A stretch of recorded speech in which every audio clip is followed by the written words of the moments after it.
Alors, je vais commencer du coup. Hop, voilà. Donc, je vais vous traiter les cardiopathies congénitales et grossesse. Donc, moi, je suis Magali Ladouceur, je suis une PH à Pompidou. Je m'occupe que des congénitaux adultes et avec une spécificité sur les grossesses et contraception. Donc, on va commencer par un état des lieux. D'abord, on sait que la grossesse, c'est l'un des moyens pour les patients qui ont une malformation cardiaque de revenir dans le soin spécialisé parce qu'on a eu jusqu'à récemment beaucoup de problèmes de rupture de suivi une fois qu'ils devenaient adultes. Et le fait d'être enceinte fait que ces patientes reviennent dans le circuit spécialisé à la demande des sages-femmes ou obstétriciens. On sait aussi que les cardiopathies congénitales dans nos pays, en particulier les pays occidentaux, c'est la première cause de mortalité maternelle. Dans les autres pays, on peut avoir les cardiopathies rhumatismales et donc d'où secours et d'où la nécessité de bien comprendre ce qui se passe. La dernière chose qu'on sait, c'est que ces patientes, jusqu'à récemment, étaient mal informées sur le risque qu'elles encouraient pour la grossesse. Donc, c'est des sujets abordés très tôt pendant l'adolescence. Alors, c'est bien sûr en fonction de la maturité de la patiente, mais si vous êtes amené à être cardiopédiatre, c'est important d'en parler à vos patientes. Et également, elles ne sont pas très bien informées sur les contraceptions, leur efficacité, les risques. Et normalement, en tant que cardiologue, vous pouvez être demandé par les gynécologues de vous positionner sur le type de contraception en fonction du risque pour la patiente.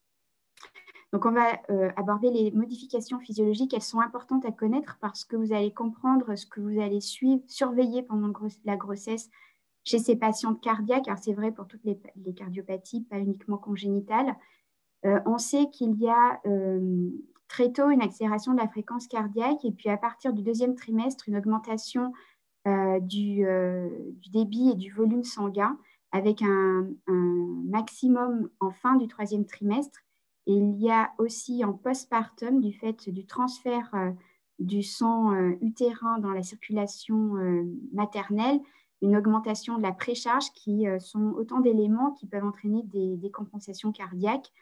Donc, dès le deuxième trimestre, des problèmes rythmiques et au cours du troisième trimestre et du postpartum, se surajoutent des risques de décompensation cardiaque. Le moment du travail et le postpartum sont aussi des moments très cruciaux et donc ils sont bien à planifier avec l'équipe d'obstétrique. C'est toujours une prise en charge multidisciplinaire, c'est vraiment primordial et ça fait partie des recommandations européennes de la Société de cardiologie. Donc, pourquoi? Parce que pendant le travail, on va avoir une augmentation du débit cardiaque. Donc, forcément, si on a une patiente à risque de décompensation, on va être plus vigilant. Et puis aussi, il peut y avoir un risque accru de troubles du rythme ventriculaire par ce biais. Et il y a également une élévation des pressions pariétales aortiques. Et donc, pour tout ce qui est aortopathie, aorte fragile, on craint le risque de dissection. Ces complications surviennent rarement au moment même où la patiente est en travail et accouche, mais souvent dans les heures qui suivent l'accouchement. D'où la nécessité des fois de planifier une surveillance à monitorer assez active en postpartum, immédiat, en salle d'accouchement, et éventuellement organiser un transfert en musique pour surveiller ces patientes. Et pareil, pendant cette surveillance en postpartum, soit on a un risque modéré, on ne donnera que des consignes auprès des sages-femmes qui font des visites en salle en maternité, sinon on transférera aussi la patiente en cardiologie et si nécessaire en musique pour pouvoir monitorer le risque de complications cardiovasculaires postpartum. Les autres modifications à connaître, c'est le risque thromboembolique puisque la grossesse à elle seule est un état d'hypercoagulabilité avec un risque thromboembolique qui est x3 chez une dame sans cardiopathie et x6 pendant la grossesse et x6 pendant le postpartum. Il y a également des modifications métaboliques, bon, ne sont pas forcément très concernées, mais il y a beaucoup plus important des modifications de biodisponibilité des médicaments du fait de la prise de volémie. Et donc, vos traitements n'auront pas forcément la même efficacité et c'est des choses à monitorer lorsque vous prescrivez des traitements à visée cardiologique dans la mesure où ils peuvent être prescrits pendant une grossesse. Donc, on va parler du risque maternel. Le risque maternel, c'est essentiellement des complications type insuffisance cardiaque et arythmie, mais aussi va être associé à un risque d'AVC et d'embolie. Et donc, ces patientes sont plus souvent hospitalisées, ont des durée d'hospitalisation plus longue, ont plus souvent des césariennes. On va voir que des fois, c'est un peu par excès. Du coup, il y a une mortalité un peu plus élevée. On revient du coup aux communications que je vous ai faites au départ. Ce risque est très dépendant du type de cardiopathie congénitale. Il va être particulièrement élevé pour les cardiopathies cyanogènes et surtout pour les Eisenmenger. Donc, normalement, ces patientes ont une contre-indication à la grossesse, même pour les autres types d'HTAP. On a quand même des risques pour les autres cardiopathies comme les ventricules droits sous-aortiques même les tétralogies de Fallot. On a récemment revu 400 patientes qui avaient eu une grossesse pendant les tétralogies de Fallot. Il y a des cas de tachycardie ventriculaire, d'insuffisance cardiaque. Et il y a également pour les patientes qui ont une fuite pulmonaire résiduelle un risque de progression du retentissement sur le ventricule droit. Donc, c'est vraiment cardiopathie par cardiopathie qu'il faut évaluer ce risque. Et c'est illustré ici par ce tableau. Pendant la grossesse, une patiente qui va avoir un obstacle gauche a un haut risque d'insuffisance cardiaque et de troubles du rythme ventriculaire. La cyanose peut se majorer s'il y a un champ droit-gauche par diminution des résistances vasculaires systémiques pendant la grossesse. Donc, on peut avoir des hypoxies sévères qui peuvent des fois entraîner des véritables détresses chez ces patientes avec des réanimations derrière. L'hypertension artérielle pulmonaire aussi peut s'aggraver et surtout, il va y avoir, du fait de l'absence de vasoréactivité des artères liées à la pathologie artérielle pulmonaire, le ventricule droit ne va pas pouvoir permettre l'augmentation du débit nécessaire induit par la grossesse et donc on assiste à des défaillances cardiaques et des états de choc cardiogéniques. Donc ensuite, les coarctations sont surtout associées à de l'HTA. Il y a des risques de dissection sur les aortopathies associées si une patiente a une bicuspidie, par exemple, avec une dilatation aortique sévère. Et puis, tout antécédent de troubles du rythme expose à une récidive pendant la grossesse. Et tous ces événements maternels font que le débit cardiaque maternel n'est pas forcément suffisant pendant la grossesse et va avoir un retentissement sur le risque fœtal avec beaucoup de petits poids pour l'âge gestationnel, mais aussi de la prématurité qui peut être spontanée ou parce qu'on a induit une prématurité en raison du risque maternel. Donc, il y a une part de iatrogénicité qui fait que tout ça impacte la survie néonatale et la morbidité néonatale. Bon, donc, on en vient au risque fœtal. Ce risque va, comme vous avez pu vous en douter, dépendre de la lésion sous-jacente avec un risque très important de retentissement fœtal dans les cardiopathies cyanogènes. Le premier risque, c'est quand même la fausse couche.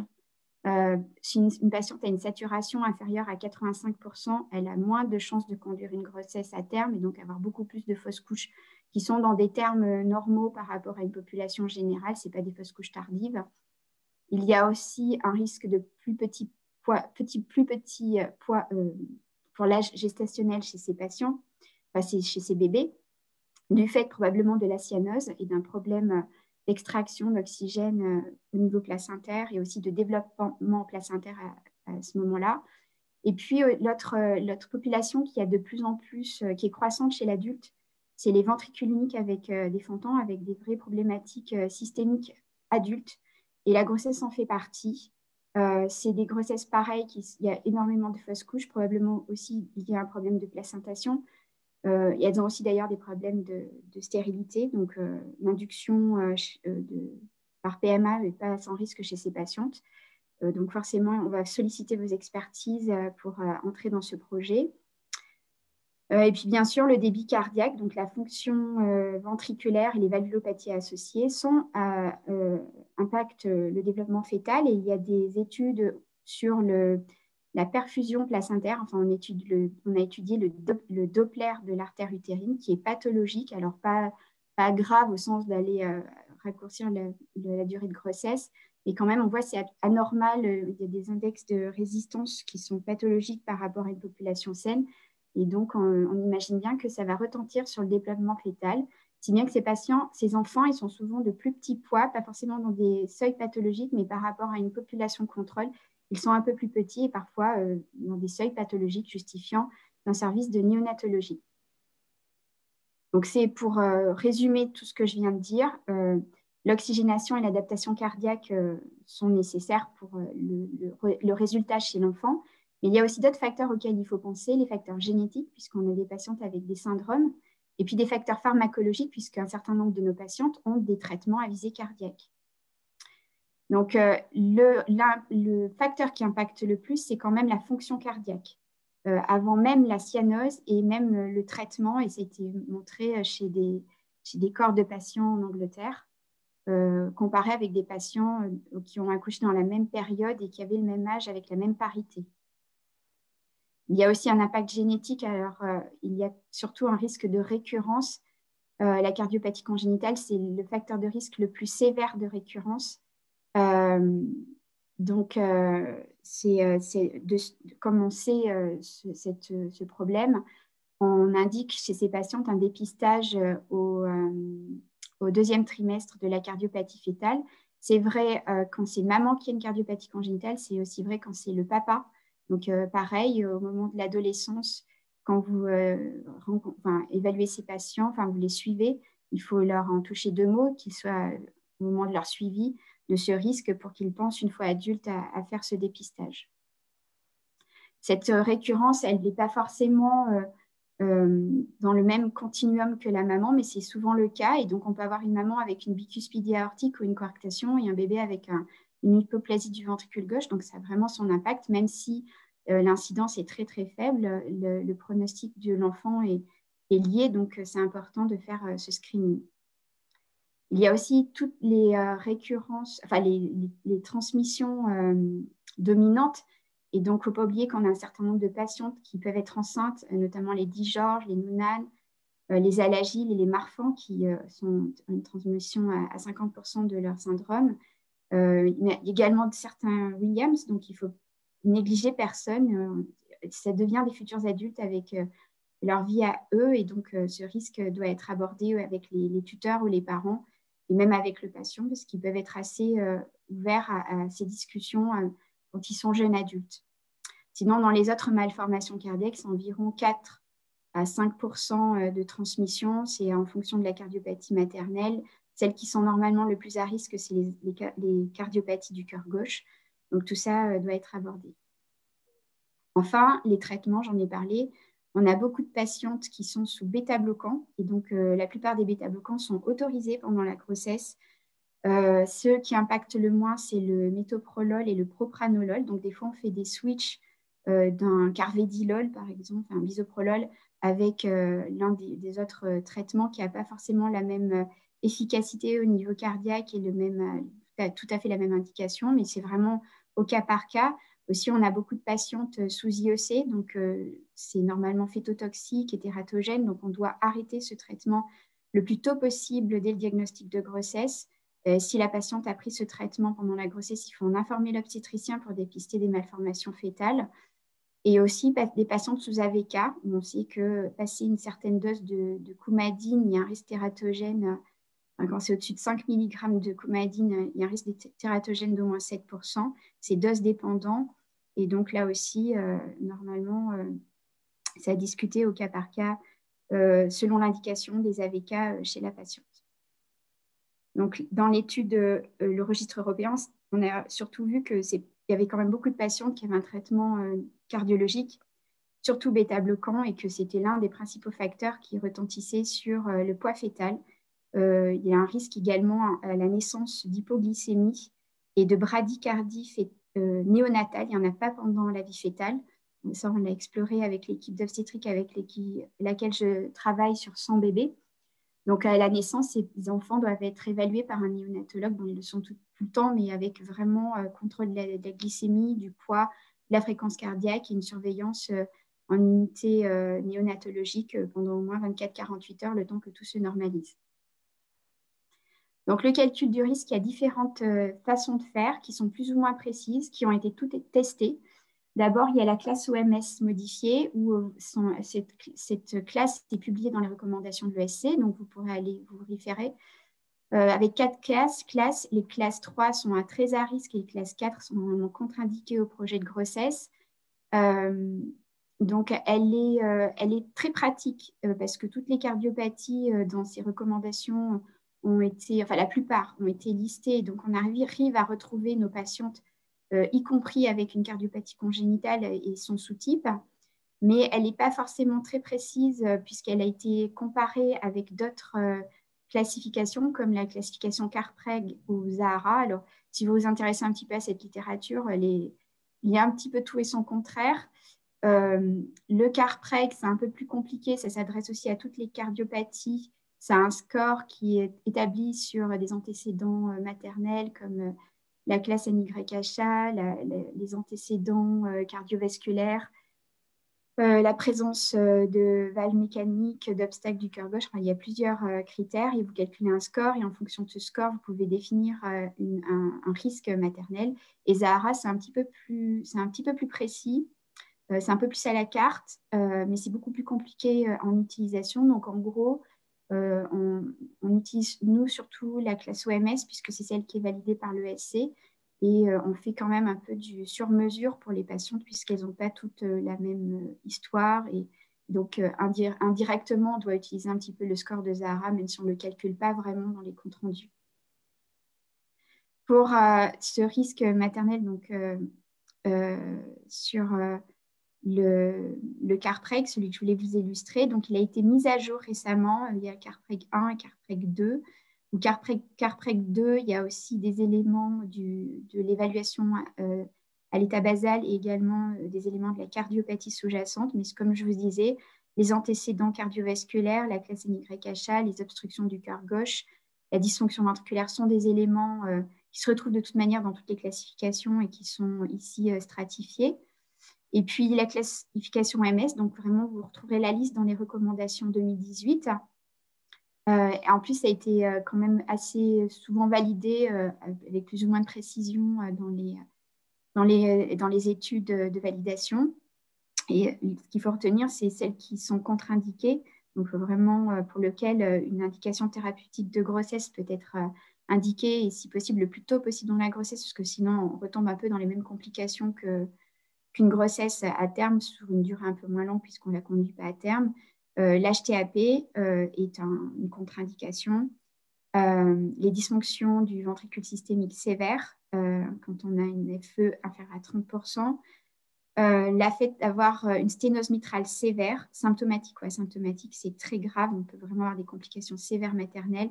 Et une rétrécissement aortique symptomatique avant grossesse ou au premier trimestre, c'est un facteur de mauvais pronostic. Donc également, il faut réparer la valve avant d'entrer dans un projet de grossesse. Et puis enfin, les aortopathies et les coarctations serrées. Donc le marteau au-dessus de 45 mm en l'absence d'antécédents familiaux de dissection ou autres facteurs de risque. Et dans les autres aortopathies, un risque de dissection au-dessus de 50 mm. Donc là aussi, il faut parler d'intervention plus ou moins prophylactique, sachant que normalement, le désir de grossesse, alors jusqu'à présent, n'est pas une indication pour faire les chirurgies quand on regarde un peu les personnes se positionnent là-dessus.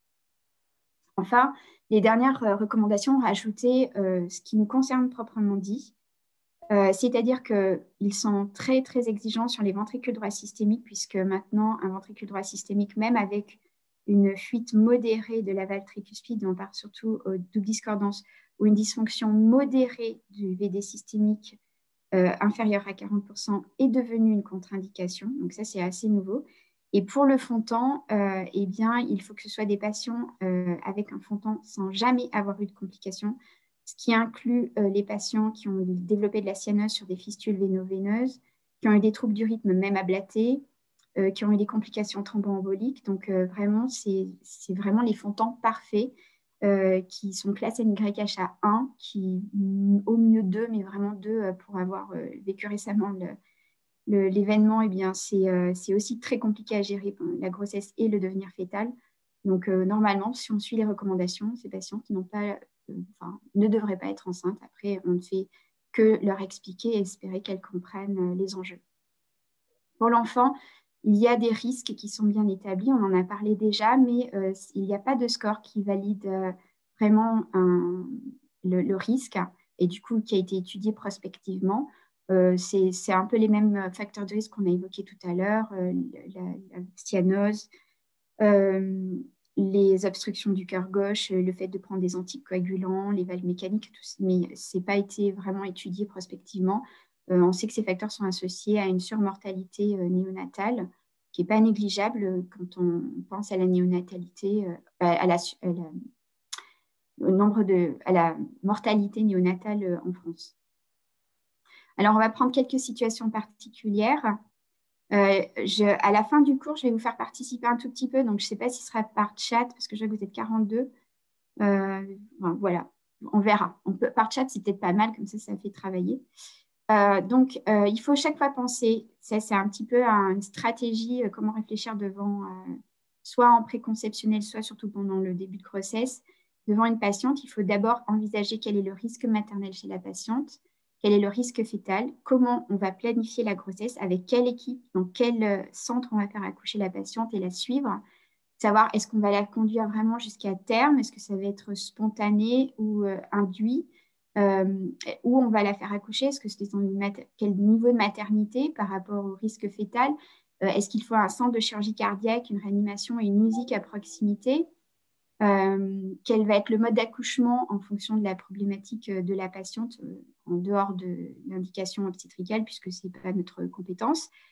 Quel suivi, quelle surveillance on va faire pour la maman et pendant la grossesse et en postpartum. Alors, surveillance pour la maman, mais aussi pour le fœtus, parce que comme par exemple les cardiopathies cyanogènes ont un impact vrai et assez prononcé sur le développement fœtal, la surveillance est vraiment rapprochée et avec un monitoring très rapproché en fin de grossesse pour s'assurer de la prise de poids du bébé. Et puis, comme on vient à ça, la surveillance du nouveau-né, est-ce qu'on a la bonne équipe de néonatologues? Est-ce qu'on a la bonne unité? Toutes ces problématiques doivent être anticipées dès le début de la grossesse.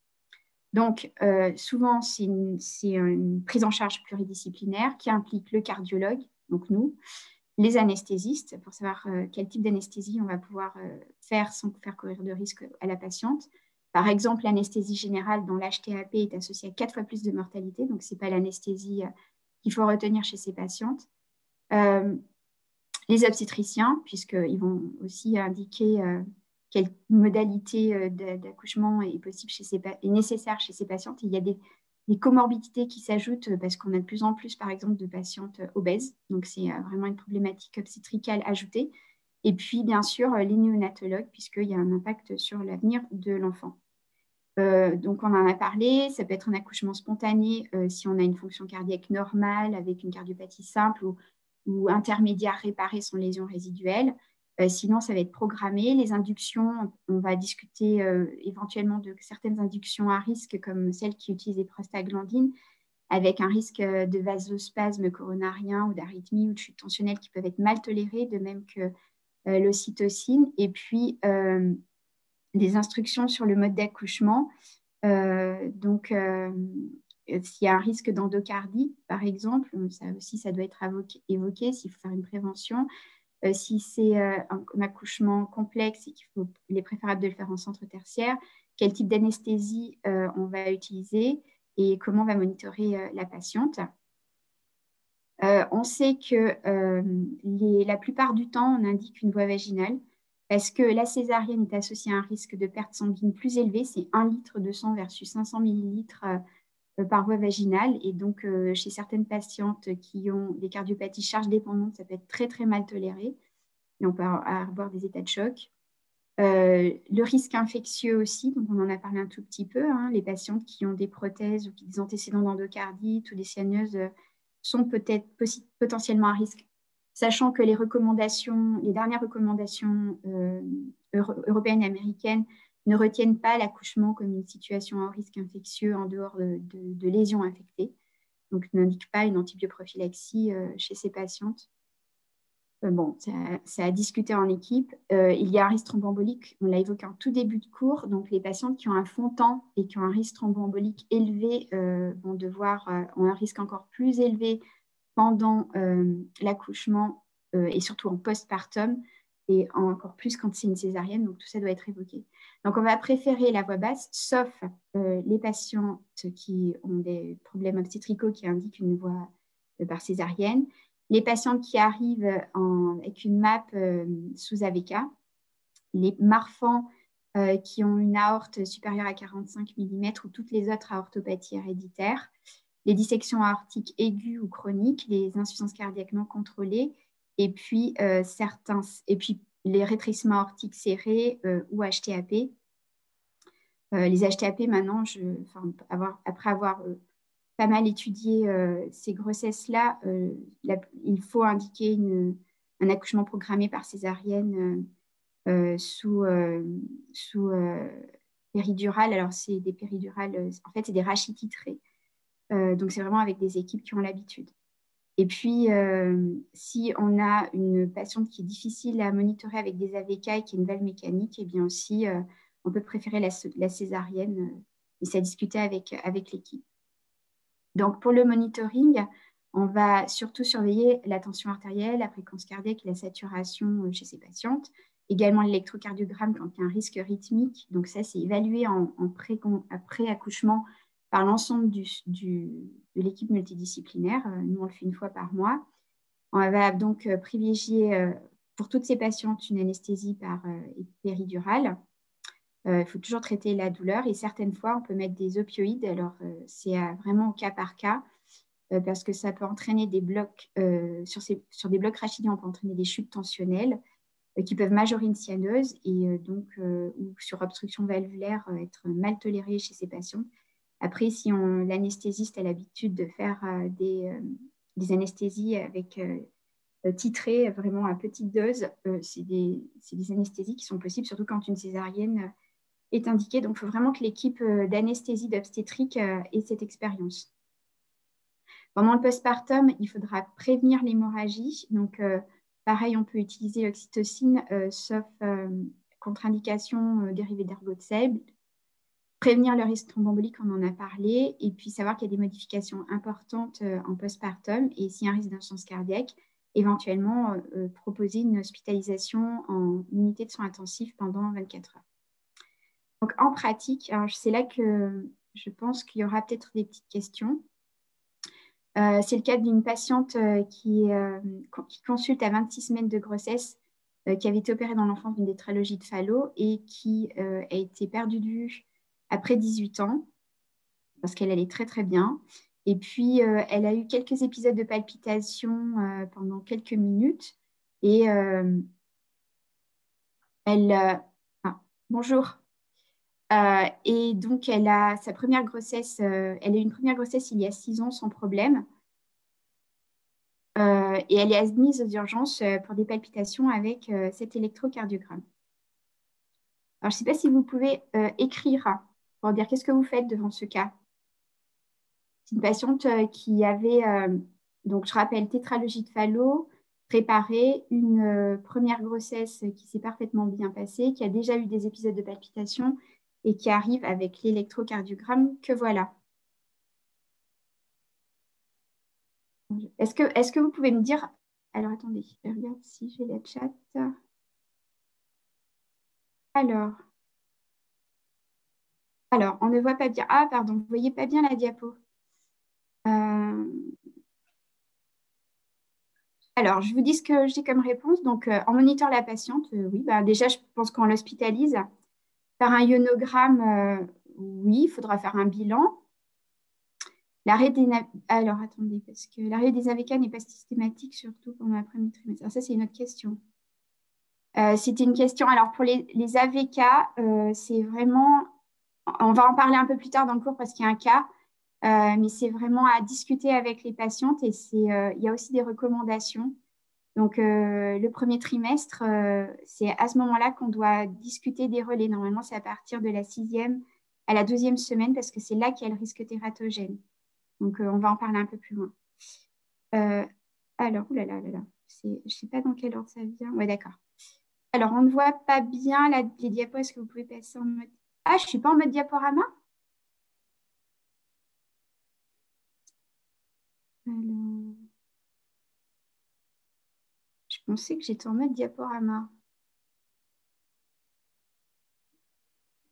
Normalement, je suis en mode diaporama, alors peut-être que je partage mon écran. Est-ce que là, vous voyez un petit peu plus? Bon, en tout cas, je vais vous la décrire, sinon je suis vraiment désolée. Je ne sais pas si je peux. Ah, si je peux écrire. Ouais. Voilà, là, vous voyez, on peut dire une tachycardie régulière à complexe large. La patiente, elle est stable, elle a juste des palpitations. C'est bon.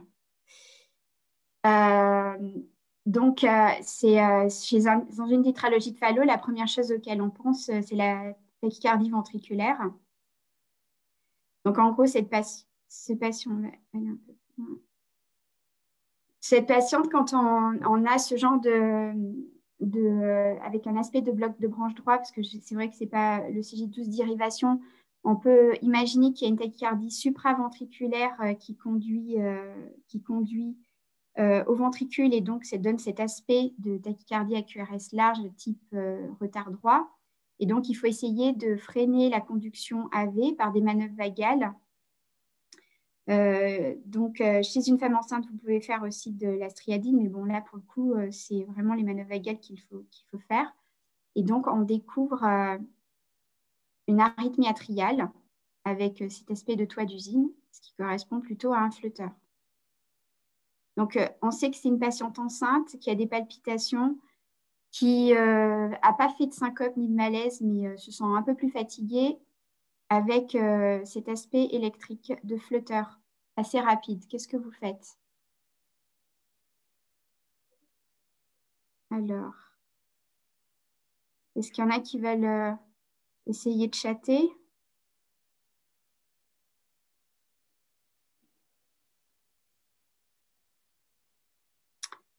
Bon, sinon je vais enchaîner. Donc, ce qu'on fait. Ah, ça y est, j'ai quelqu'un qui s'est lancé. Je crois qu'il y a quelqu'un qui s'est lancé. Non, bon. N'hésitez pas, hein, après c'est peut-être compliqué.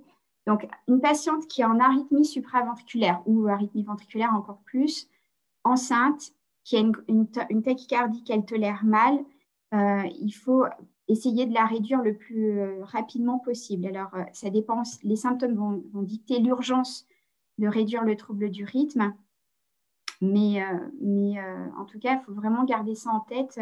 Souvent, un traitement médical, surtout si ça arrive au milieu de grossesse, ne sera pas suffisant.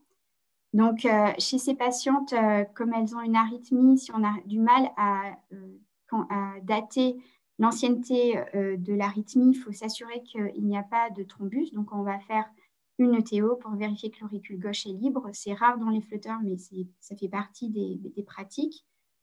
Ensuite, on peut faire un choc, on peut tout faire quasiment. On peut faire surtout un choc électrique sous anesthésie chez la patiente en contrôlant le rythme fœtal, parce que quand on se choque, on peut choquer sur un QRS fœtal et entraîner une torsade de pointe et une fibrillation ventriculaire fœtale et donc une perte du fœtus. Cette procédure doit être réalisée dans une maternité avec possibilité d'extraction urgente du fœtus s'il est encore viable. Ce n'est pas, par exemple, dans mon centre où il n'y a pas de maternité. Il faut vraiment qu'il y ait et la cardiologie et la maternité. Sinon, on peut essayer les stimulations œsophagiennes puisque c'est un flotteur. On évite la cordarone parce qu'il y a un risque d'hypothyroïdie chez l'enfant. Et puis, on anticoagule. Donc, alors, je ne sais pas s'il y a des cardiologues parmi les étudiants. Dans les cardiopathies congénitales de l'adulte, les scores SHADS qu'on utilise chez le cardiaque tout venant qui a des facteurs de risque cardiovasculaire ne s'appliquent pas, et surtout pour les cardiopathies de complexité intermédiaire et très complexes, dont complexité intermédiaire comme le Fallot. Donc là, il faut anticoaguler cette patiente et après la grossesse, ça sera une problématique à discuter en équipe. Il n'y a pas vraiment de grandes décisions, de choses très actées. Pour les traitements, donc je vous ai dit, on peut faire l'adénosine, donc c'est plutôt quand il y a des maladies de Bouvray. Mais sinon, l'amiodarone, on évite. C'est vraiment que quand on va donner d'autres traitements, parce qu'il y a un risque d'hypothyroïdie, surtout quand elle est donnée au premier trimestre. Les bêta-bloquants, généralement, après réduction, c'est des traitements qu'on va laisser parce que c'est les traitements qui ont le moindre impact sur le fœtus et qui peuvent mieux contrôler le rythme chez la patiente. On peut donner de la digoxine puisqu'on la donne dans les troubles du rythme fœtaux. Sachant qu'on l'utilise rarement en cardiologie, surtout quand il y a des pathologies du cœur droit. Mais en fait, il y a quand même beaucoup de traitements antiarythmiques. Ce qu'on utilise le plus, c'est quand même les bêta-bloquants. Donc, l'échographie, retrouve une dilatation des cavités droites et surtout une grosse fuite pulmonaire libre.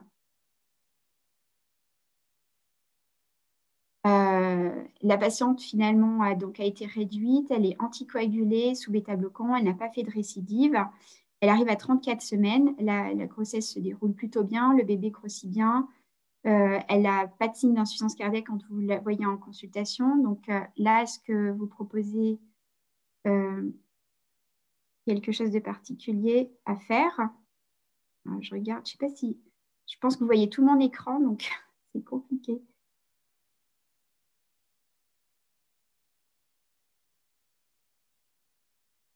Alors,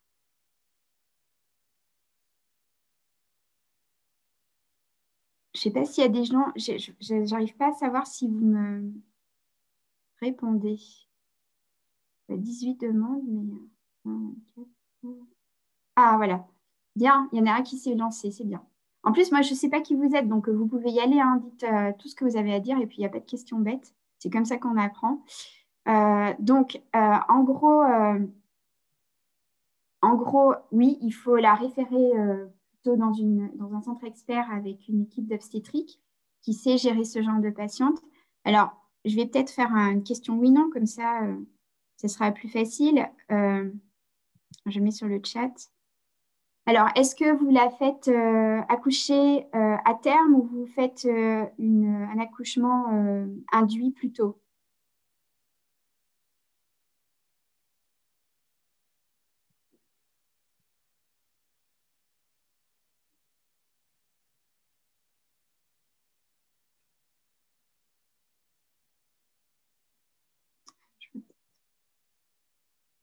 Mon centre expert.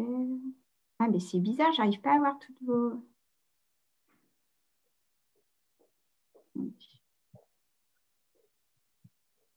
Je vois des gens qui répondent et. Ah, ça y est, je comprends. Alors, couchement induit, je suis d'accord. À terme, euh, oui, alors c'est à terme, mais est-ce que vous attendez 40, si c'est induit, ça sera une date programmée, c'est pas forcément 40. Généralement, on essaie si les patientes vont bien, d'atteindre le terme de 39-40 semaines, c'est ce qui est recommandé aussi dans les guidelines. Est-ce que vous faites un accouchement? Alors, on a dit centre expert induit, euh, plutôt à terme vers 39. Est-ce que vous transférez la patiente ensuite en soins intensifs de cardiologie ou vous pensez qu'un monitoring en maternité sera suffisant?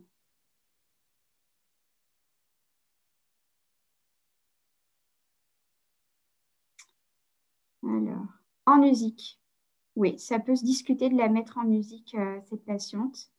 Je suis assez d'accord. Alors, je vais voir ce que j'avais répondu. En tout cas, je vous félicite pour votre participation. Alors, où on a dit plutôt un centre expert. Qu'est-ce que vous faites avec les anticoagulants? Oui, ça, j'ai oublié. Qu'est-ce que vous faites avec les anticoagulants?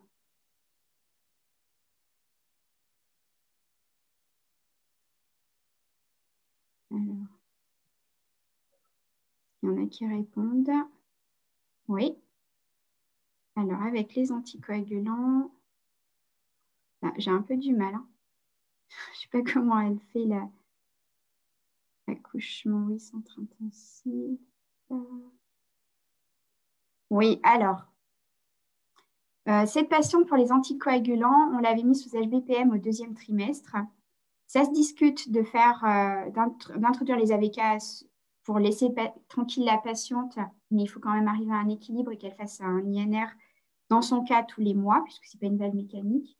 Ça se discute aussi de laisser sous HVPM jusqu'au terme. Donc, si on dit qu'on va la faire accoucher à 39 semaines, on peut faire un relais, on peut faire un relais HNF au moment, enfin la veille où on va programmer l'accouchement. Donc, on fait hospitaliser la patiente la veille, on leur fera un relais HNF et puis on arrêtera 4 heures avant le travail, l'HNF. Après, ce qui peut se discuter, comme c'est un traitement préventif, c'est même faire une fenêtre. Si la patiente est hospitalisée, on peut arrêter l'héparine, la faire accoucher. Comme elle est monitorée, on sait qu'elle ne fait pas de récidive d'arythmie. et reprendre l'HBPM après. Puis ensuite, les obstétriciens, souvent, ils disent, le cardiologue verra s'il faut introduire un traitement anticoagulant.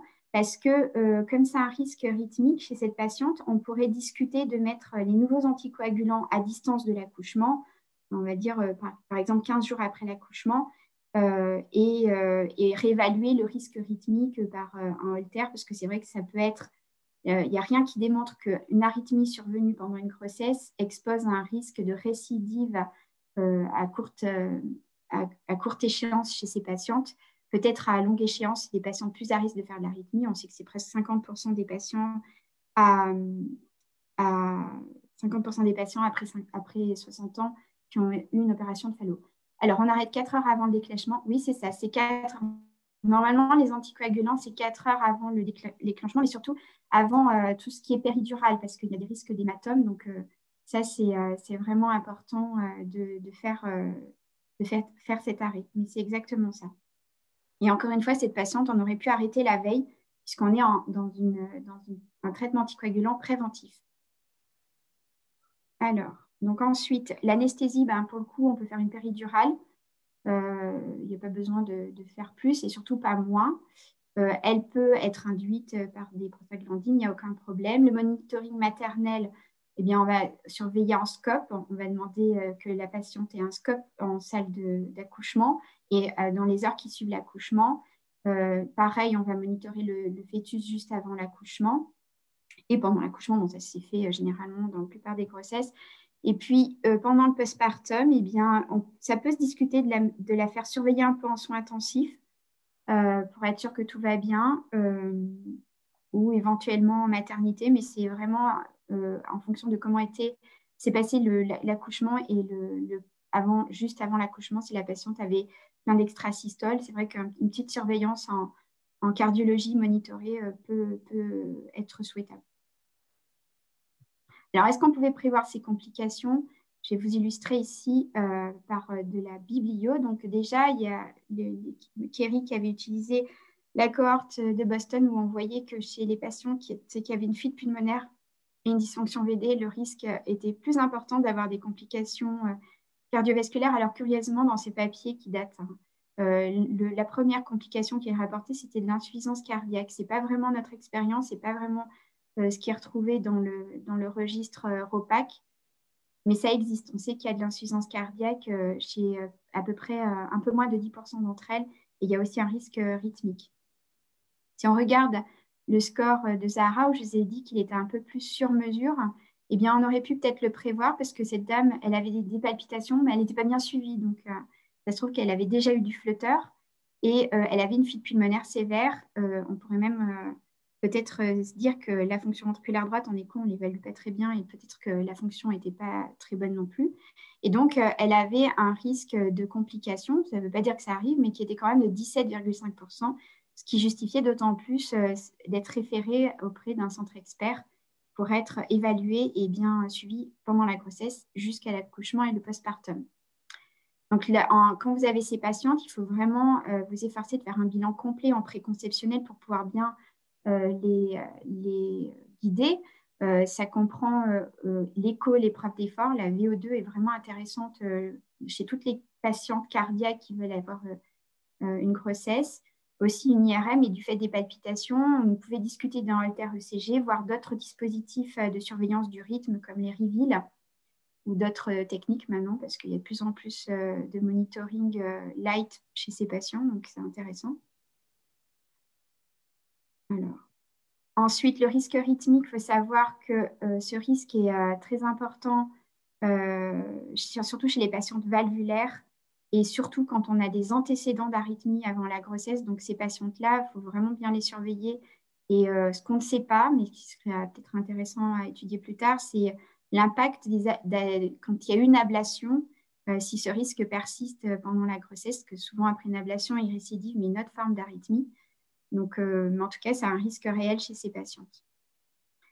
Le risque donc, de récurrence est important pendant la grossesse. Il est associé à une morbimortalité chez les patientes, mais aussi une mortalité du nouveau-né. Donc, il ne faut pas négliger. C'est pour ça qu'il faut être très proactif dans le dépistage et le traitement de cette complication.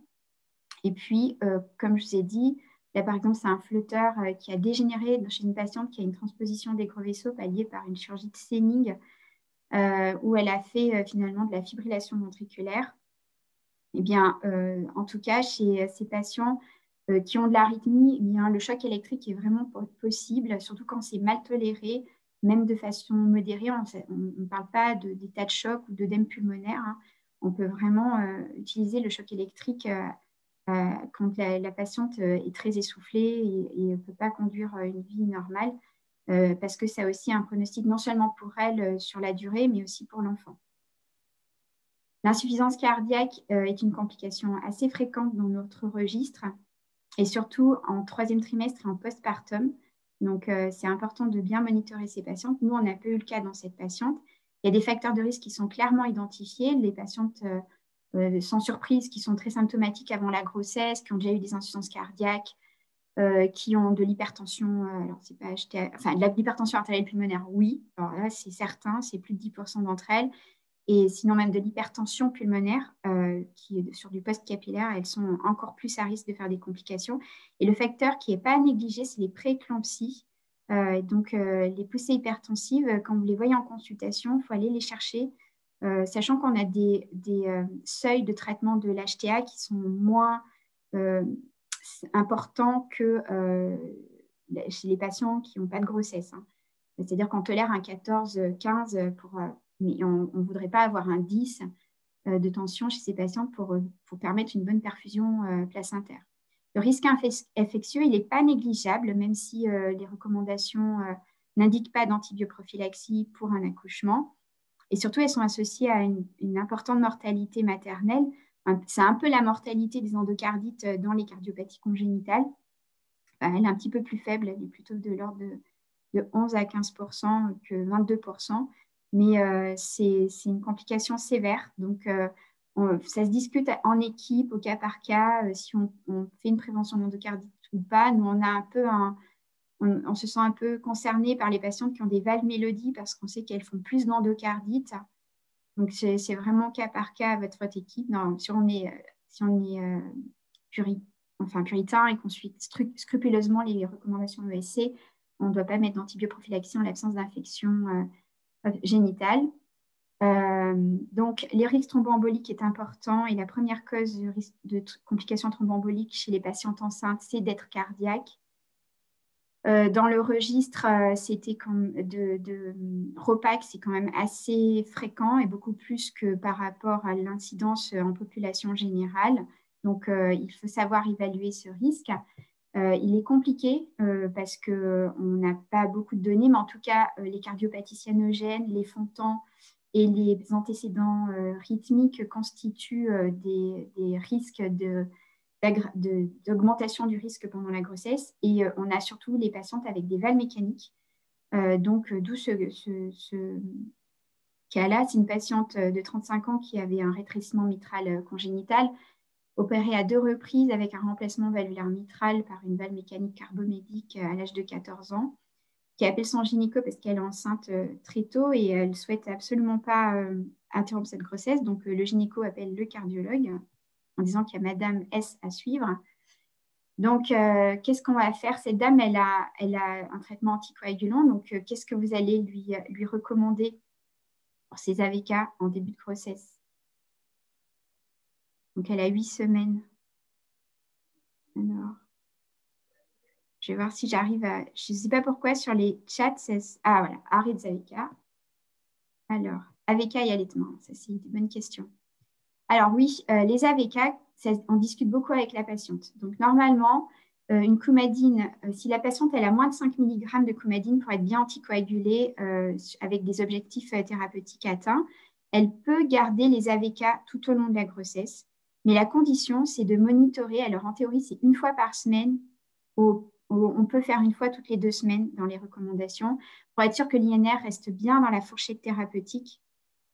Et que du coup, on n'a pas besoin d'augmenter, parce que je vous ai dit, il y a un problème de biodisponibilité, d'augmenter les doses d'AVK. Si on augmente les doses d'AVK au-dessus de 5 mg pendant ce fameux premier trimestre, eh bien, la patiente va avoir un risque de tératogénicité. Et en théorie, si on veut protéger du risque de tératogénicité, il faut faire un relais par héparine, soit HNF, soit HBPM, pendant la durée de ce premier trimestre. Donc, ce relais, il doit être tout le temps effectué en hospitalisation. Donc, on hospitalise ces patientes en cardiologie pour atteindre la dose efficace. Nous, on utilise toujours l'HBPM avec des objectifs dans les valves aortiques entre 0,8 et 1,2 d'antidissa et dans les valves mitrales de 1 à 1,2. On est plus exigeant parce que le risque thromboembolique est plus élevé. C'est assez dur à obtenir. On utilise aussi des fois les résiduels des antidissa qui est de l'ordre de 0,6, que ce soit autour de 0,6, il faut qu'on arrive à 0,6 pour être sûr qu'on couvre bien tout le nictémère par l'anticoagulation. Et ça, on a cette exigence du fait du risque thromboembolique vraiment accru chez ces patientes. Alors, je vois que j'ai encore des questions. Alors, oui, ça c'est bon. Alors, là après. Oui, alors. Donc, relais par HBP, moi c'est bien. Si par contre, pour la surveillance cardiologique, quel rythme vous surveillerez cette patiente? À quel rythme vous la verrez?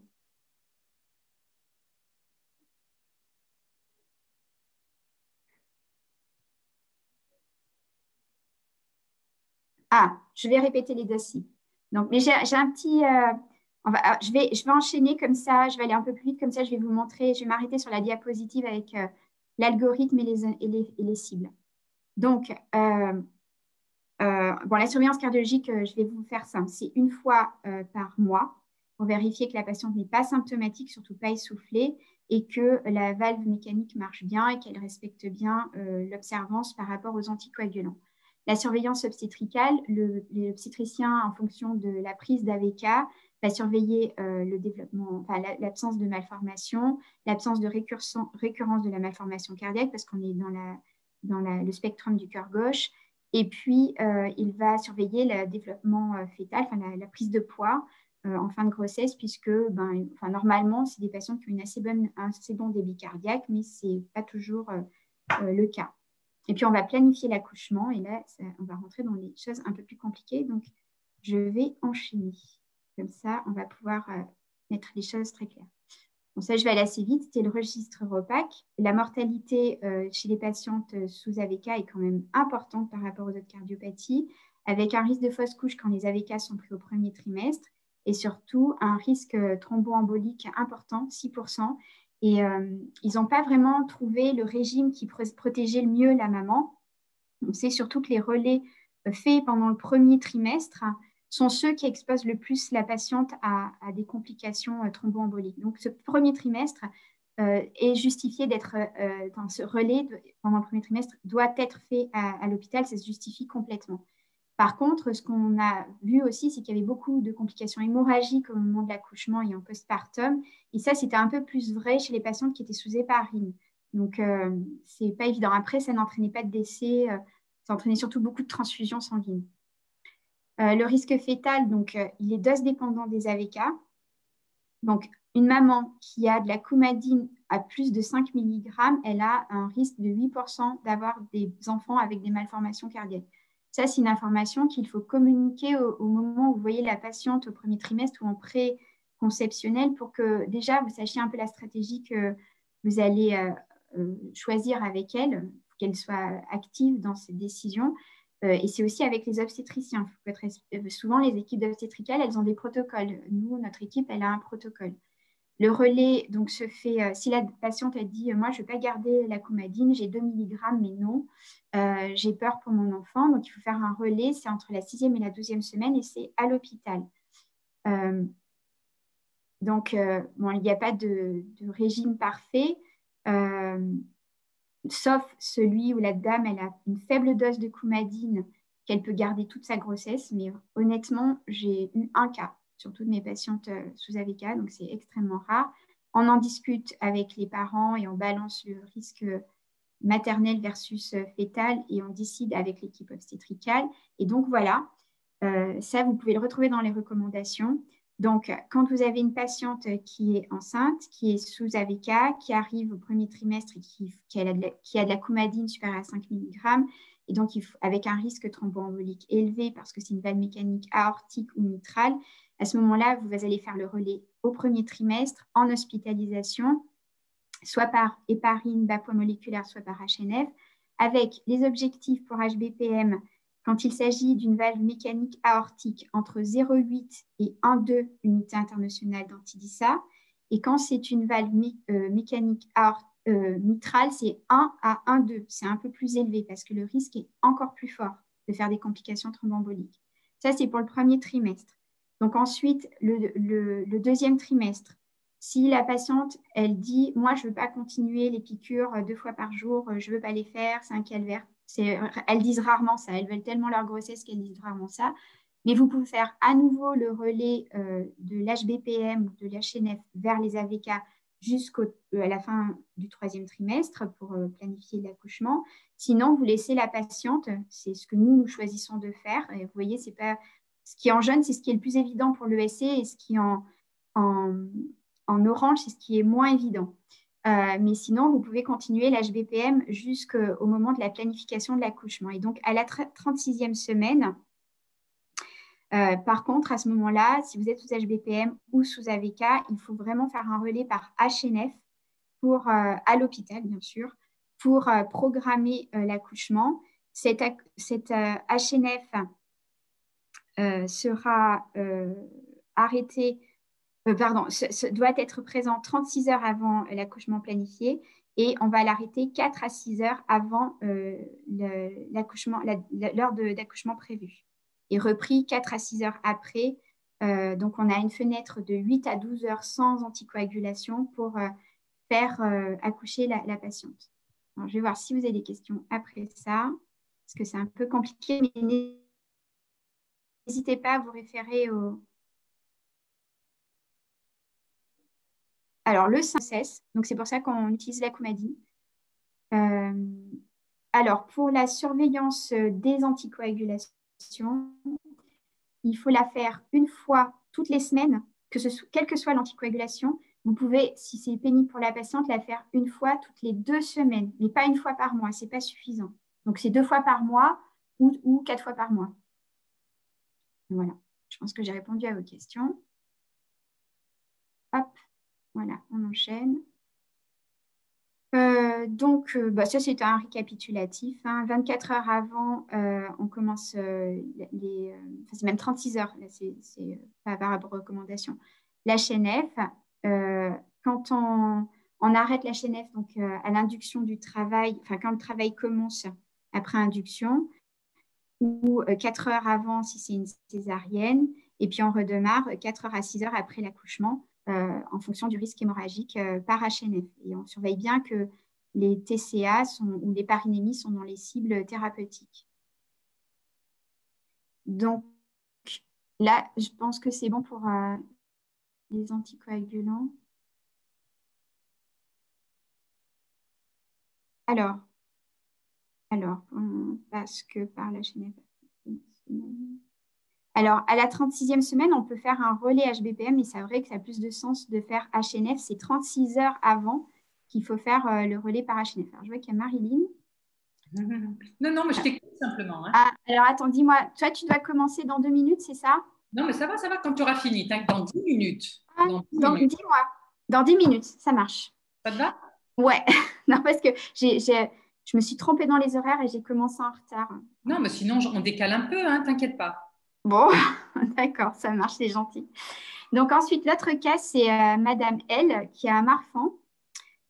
Qui a un phénotype de Marfan, qui a eu une plastie mitrale à 22 ans pour un prolapsus valvulaire mitral, sans trouble du rythme associé, qui est sous bêta-bloquant au long cours. Elle a eu une première grossesse il y a 3 ans qui avait un déroulement normal, mais son aorte était déjà assez dilatée puisqu'elle avait 40 mm. Elle a eu une deuxième grossesse qui est en cours et là, son aorte est à 41 mm. Alors, qu'est-ce qu'on va faire? Est-ce qu'on va poursuivre cette grossesse? Qu'est-ce qu'on va arrêter ou continuer ces bêta-bloquants? Est-ce qu'on va interrompre est-ce qu'on va où on va la faire accoucher. Alors, je regarde un petit peu. Je sais pas si... je vais peut-être enchaîner parce que j'ai la petite partie contraception. Ça va être... sinon, je ne vais pas être dans les temps. Hop. Donc, le Marfan... en fait, il y a une partie dans le cours parce qu'il va y avoir transposition des gros vaisseaux. Ah, voilà, tu vois. Donc, je vais aller à la contraception, comme ça, j'en ai pour 10 minutes. Sur la transposition des gros vaisseaux, sur certaines, je vais aller assez vite parce qu'on les a déjà vues, ou vous les avez vues dans les cours de physiologie, par exemple. Et puis, ensuite, je parlerai des malpositions vasculaires, généralement, et surtout des ventricules droits à double issue, puis je terminerai brièvement par la transposition des gros vaisseaux anatomiquement corrigés. Et on ne parlera pas aujourd'hui. Non, alors attends, c'est un gag, c'est un gag. Discordance qui normalement ne fait pas partie Damien? Non, mais Damien n'est pas là. Il paraît qu'il s'est passé la même chose ce matin avec Daniela. Donc, si... j'arrête alors. J'arrête, parce que je pense que c'est son cours, non? Oui, c'est son cours, en fait. C'est pas un terme admis par les anglo-saxons, malposition vasculaire. Ouais, c'est son cours qui vient interférer. Il paraît que ce matin, ça s'est passé aussi avec, ça va impliquer Daniela. Plusieurs types de... Alors, je sais pas comment la transposition des vaisseaux, ça va être une grosse partie du sujet du jour. Parce que là, je pense qu'il voulait commencer là, tu vois. Non, il ne commence pas, Damien. Ce cours, c'est un cours préenregistré qui se met en route tout seul. Et visiblement, mince. ça a fait la même chose avec Daniela. D'accord. Et puis, je ne sais pas comment faire. De vous montrer une Attends, je vais demander à Daniela comment elle a fait.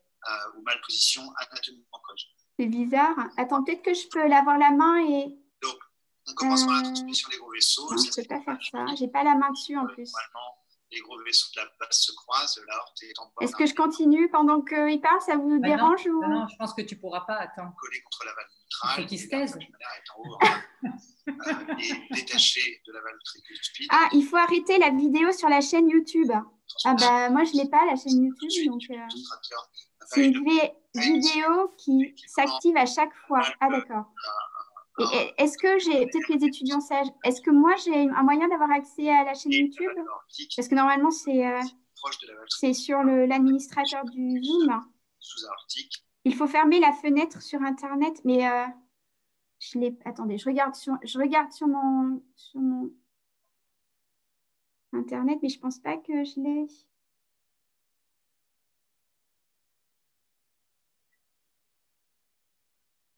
Ah, attendez, oui, j'ai le YouTube là. D'accord. Alors, comment je vais faire ça? Ah, attendez, je sais. Ah, je pense que j'y suis arrivée. Là. Alors, maintenant, il faut que je retrouve mon cours. Voilà. Je sais pas pourquoi j'arrive. Peut-être que je mets ça. Ouais. Ça. Et je me remets. Ah, c'est pas ça là. Je suis là, moi.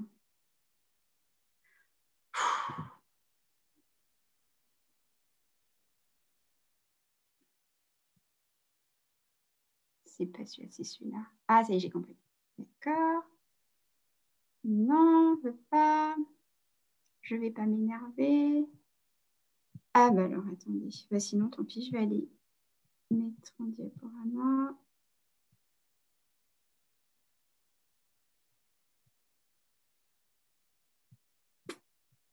Je suis vraiment désolée.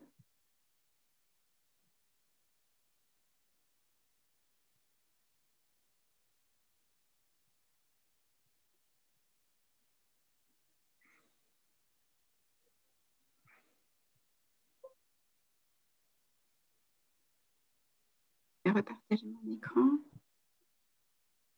Oh là là.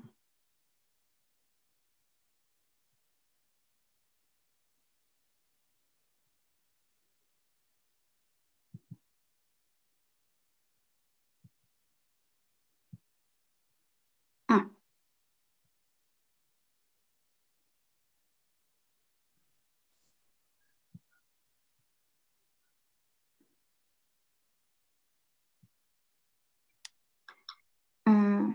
Par contre, du coup, je sais pas, je vois plus. Mince. Je vois plus le zoom. partager. Alors là, je te vois. Ah, je suis pas douée, hein. Hop.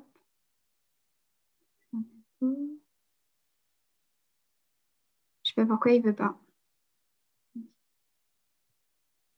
Vous voyez, là, vous voyez juste, vous voyez pas le diapo. Ah, voilà. Bon, alors du coup, ce risque est augmenté. On va aller un peu plus vite. Normalement, une grossesse n'accélère pas la dilatation aortique chez le Marfan, mais c'est pas. Il y a des études qui montreraient peut-être qu'au-dessus de 40 mm, si.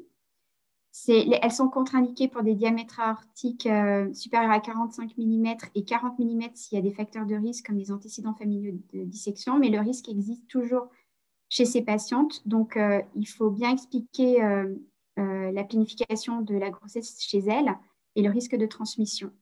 Donc là aussi, vous pourrez aller sur les recommandations de l'ESC pour le risque en fonction de chacune des aortopathies et savoir dans quelle catégorie se trouve votre patiente, sachant que ce risque en fonction de l'aortopathie n'est pas exactement le même au sein des aortopathies héréditaires. Donc, vous voyez, le risque en particulier pour le Marfan, le Turner, l'OSDIS et LR dans l'os est très élevé.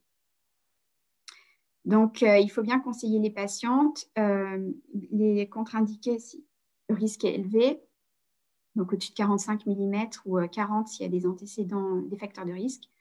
Bien les évaluer par des imageries de courbe, en particulier l'IRM. Même si c'est au cours d'une grossesse, vous avez un doute, vous pouvez faire une IRM normalement, plutôt au deuxième trimestre, mais c'est possible de faire l'IRM pendant la grossesse. Il faut bien contrôler la tension, poursuivre le traitement bêta-bloquant et surveiller votre patiente toutes les 4 semaines pour vérifier que les diamètres aortiques ne progressent pas. L'accouchement, c'est forcément dans un centre où il y a de la chirurgie cardiaque adulte. Les IEC, les ARTAN sont contre-indiqués si la patiente en avait. Il faut vraiment chercher l'HTA et la traiter. Et l'accouchement va être forcément programmé alors entre 37 et 38 semaines dans un centre avec de la chirurgie cardiaque. La voie basse, que si l'aorte est moins de 40 mm, donc toutes les autres, c'est des césariennes. Et puis, bien prévenir l'équipe de néonatologie puisque la maman a pris des bêta-bloquants et je vous ai dit, c'est hypoglycémie, bradycardie, petit poids pour l'âge gestationnel à évaluer avec l'équipe de néonatologie. Donc, pour les autres aortopathies, la césarienne est indiquée quand un diamètre est supérieur à 45 mm et entre 40 et 45, par exemple pour les bicuspidies, ça se discute au cas par cas, mais on peut encore faire des accouchements par voie basse. Et les turners sont très à risque. Donc, normalement, au-dessus de 27 mm par mètre carré, elles sont contre-indiquées à la grossesse. Et au-dessus de 20, elles sont déjà considérées comme dilatées et à risque de dissection. Donc, c'est plutôt césarienne. Donc, les turners, on vous sollicitera pour savoir si elles peuvent être enceintes. Et une imagerie de son aorte de façon très rigoureuse doit être faite pour avoir les bons diamètres. Donc, bon, ça, je vais pas le faire. Mais je ne sais pas, ce n'est pas le bon diaporama. Est-ce que je n'avais pas gardé ça? Voilà, la contraception.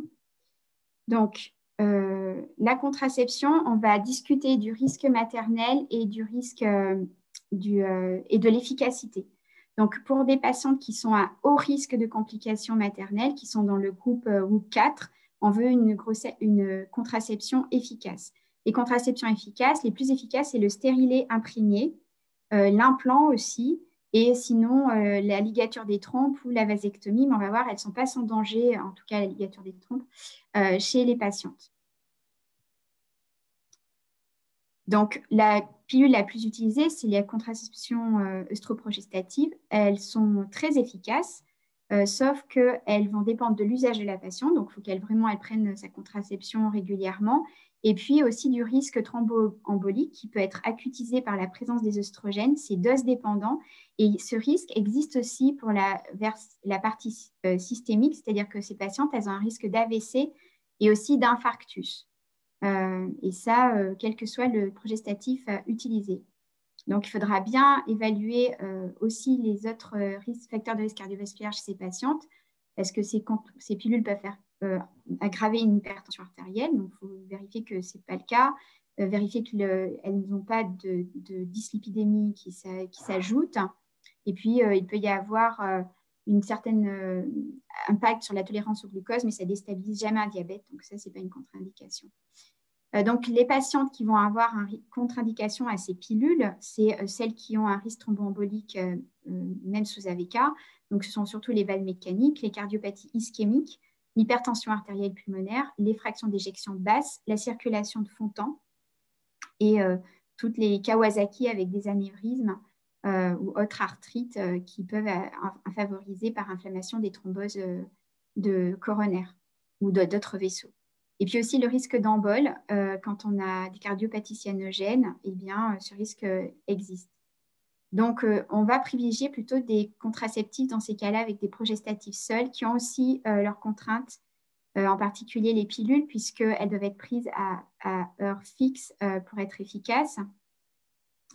Il y a différentes modes d'administration. Bon, les plus utilisés, c'est quand même les pilules en France. Elles ont aussi des effets indésirables gynécologiques qui peuvent pousser les patientes à arrêter ce mode de contraception avec souvent des spottings ou des fois des aménorrhées qui ne sont pas forcément bien, toujours acceptées par les patientes parce qu'elles ont peur d'être enceintes, donc elles n'ont pas beaucoup de surveillance.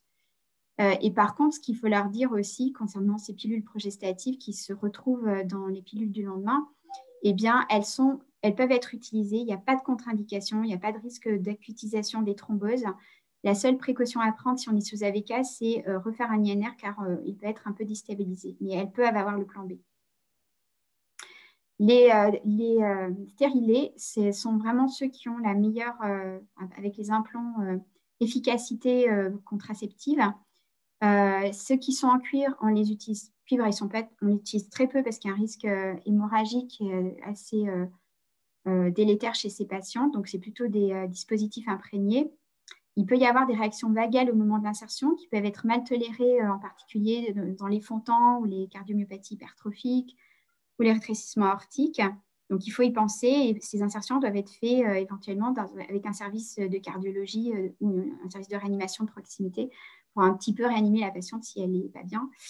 Et puis, il y a des risques d'infection. Alors, sachant que là aussi, les recommandations ne disent pas qu'il y a une nécessité de prévention. Mais il faut être vigilant si les patientes ont de la fièvre et des douleurs abdominales dans la suite qui suivent l'insertion. Il faut retourner voir le gynéco pour retirer le dispositif et être un peu plus attentif à des fièvres ou des symptômes évocateurs d'endocardite dans les semaines qui suivent.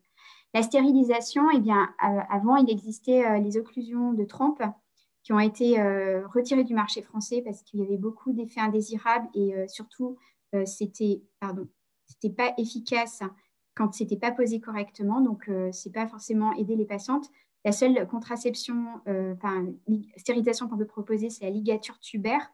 Alors, elle se fait par laparoscopie en dehors d'un accouchement et par césarienne. Donc, ça peut être aussi risqué chez ces patientes parce que c'est sous insufflation abdominale et donc ça diminue le retour veineux. Et donc, les patientes qui ont une cardiopathie charge dépendante peuvent être en instabilité hémodynamique.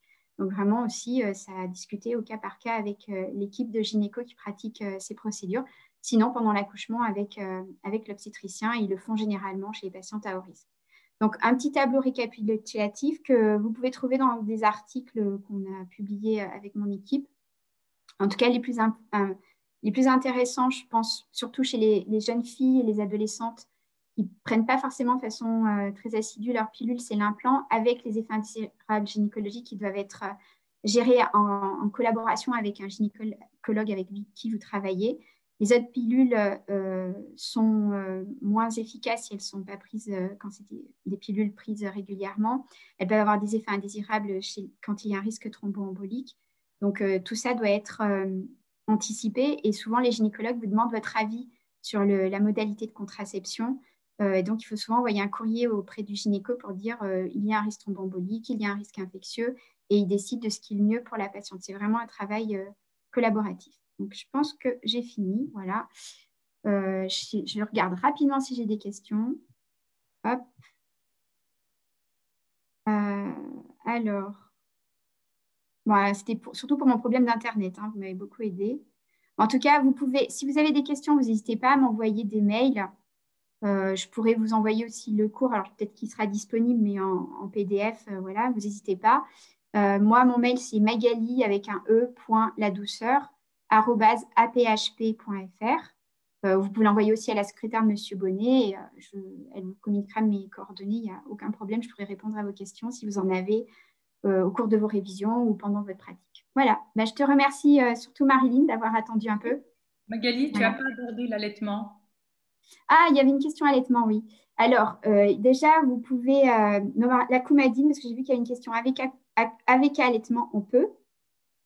Les bêta-bloquants, il y a surtout ceux qui sont métoprolol et athénolol, les autres non. Il ne faut pas prendre des bêta-bloquants et allaitement. Les IEC non plus parce qu'ils passent dans le lait. Donc, vous pouvez aller sur le CRAT où il y a beaucoup d'informations concernant le risque pendant la grossesse et pendant l'allaitement pour chacune des médicaments que vous devez prescrire. Il y avait d'autres choses que tu avais vues? Non. Parce que j'avais vu, en effet, il y a la question avec et allaitement, ouais, c'est ça. Il n'y avait rien d'autre. Bêta-bloquants, pas de contre-indication. Il n'y a pas de contre-indication pour les bêta-bloquants. Après, la ténormine, ce n'est pas celui qui est le plus recommandé parce qu'il y a eu des effets neurologiques chez les enfants qui ont été décrits. Et en plus, ça a un impact très important sur le fœtus. Donc, on évite de prescrire ce traitement pendant la grossesse. Voilà. Bon, je pense que c'est bon. On enchaîne alors? J'espère que je suis aussi efficace que toi parce que moi, chez moi, il s'est remis en route encore, Damien. Comme quoi, alors si tu veux, on reste en ligne. Tu fermes ton diaporama. Déjà, je vais peut-être arrêter le partage. Non, mais j'ai réussi en fait. Ah, d'accord. Donc toi, tu arrêtes le partage et moi, je vais commencer le partage. Ouais. Ok, merci Magali. Ça marche. Au revoir. Bye. Alors, attends. Je regarde. Alors, par contre, pour arrêter le partage… attends, peut-être que si je prends la main, moi, je vais la voir. Ouais, je pense. Je vais voir si moi, je peux me mettre… Tu te mets en diaporama avant de partager? Oui. Non. Je ne mets pas en diaporama. Je le mets en… Il faut que je vois, mais c'est tout. Qu'est-ce qu'ils disent les jeunes? Il faut mettre en diaporama ou pas?